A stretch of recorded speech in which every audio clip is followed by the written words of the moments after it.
artinya kita harus berdakwah dong. Nah, sekarang saya akan bertanya kepada guru kita, Koko Lim, silakan ke tengah-tengah Koko. Hanya. Koko, gimana nih kalau misalkan tadi memang jihad yang baik adalah jihad yang menyeru kepada kebaikan.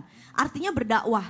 Kalau orang seperti saya, jamaah seperti yang ada di studio sekarang, pengen berdakwah, apa harus jadi S1 dulu, lulusan jurusan agama nih, harus jadi S2 dulu, harus jadi ulama dulu, atau gimana sih sebenarnya berdakwah dalam pandangan Islam itu yang ringan tapi insya Allah bernilai pahala?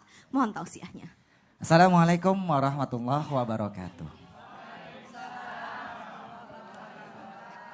Alhamdulillah wa syukrulillahi ala ni'matillah wa la hawla wa la quwata illa billah. Salatu wassalamu ala rasulillah. Jamaah.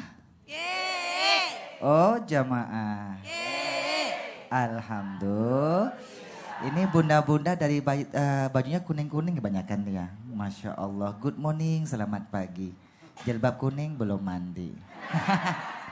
Good morning, selamat pagi, jilbab kuning banyak rezeki.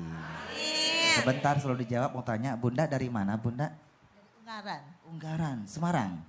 Yakin dari Ungaran? Tinggalnya di mana Bunda? Tinggalnya di Ungaran. Oh tinggal di Ungaran, yakin Bunda? Bukan tinggal di rumah.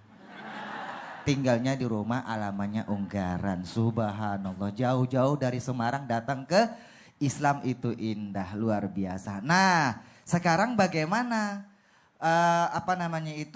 mengajak orang kebaikan itu apa perlu kita sudah menjadi seorang ustadz, jadi orang yang sudah pintar? Jawabannya mengajak kebaikan tidak mesti kita menjadi orang yang pintar.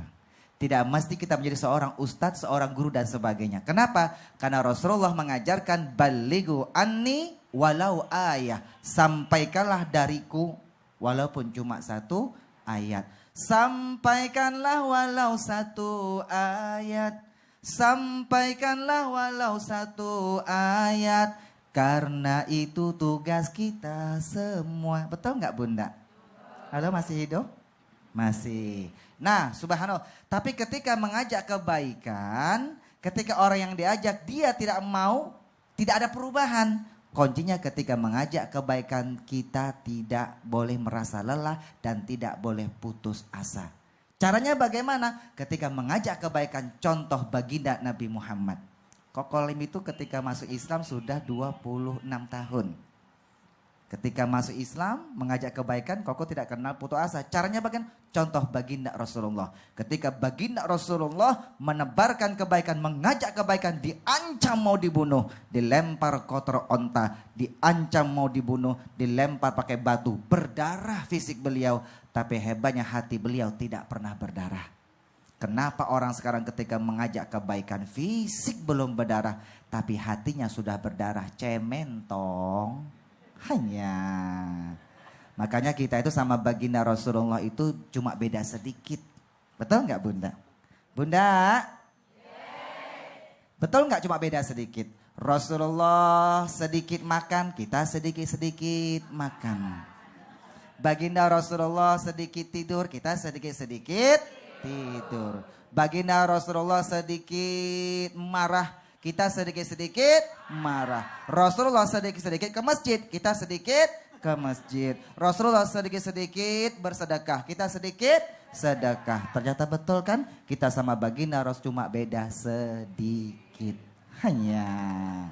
Nah, ketika orang yang diajak kebaikan tapi dia tidak mau berubah, itu sudah bukan urusan kita. Kenapa? Karena hidayah itu urusan Allah Subhanahu wa taala.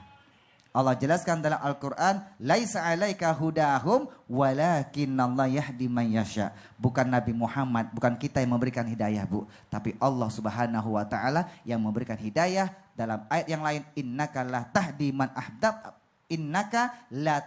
man ahbabta walakinallah yahdi man yasha. Bukan engkau tidak bisa memberikan hidayah kepada siapapun, termasuk orang yang sangat engkau cintai, tetapi Allah yang memberikan hidayah kepada siapa yang Allah kehendaki. Lihat ayah bunda, Koko Lim 10 saudara. Sekarang sudah hijrah ke umat Nabi Muhammad sudah berjumlah 8 orang. Alhamdulillah. Ayah kepala kelenteng, ayah seorang suhu. Kiailah dalam agama Islam. Ketika mengajak kebaikan hidayah itu urusan Allah Subhanahu wa taala. Kenapa? Karena hidayah itu hak prerogatif Allah Subhanahu wa taala. Bahkan keluarga Nabi pun kalau kita baca Al-Qur'an ya Ustaz Syam ya, ini sahabatku di PT IKI nih Bapak Ibu. Ya, kita alhamdulillah belajar Al-Qur'an. Ketika kita baca Al-Qur'an ya Ustaz Syam ya, keluarga Nabi pun, keturunan Nabi pun belum tentu mendapatkan hidayah Allah. Contoh, anak Nabi, bapak tidak mendapatkan hidayah Allah. Bapaknya Nabi Ibrahim. Ayah Nabi, anak tidak mendapatkan hidayah Allah. Anaknya Nabi Nuh bernama Kan'an. Suami Nabi, istri yang tidak mendapatkan hidayah Allah. Istrinya Nabi Lut. Termasuk istri Nabi Nuh.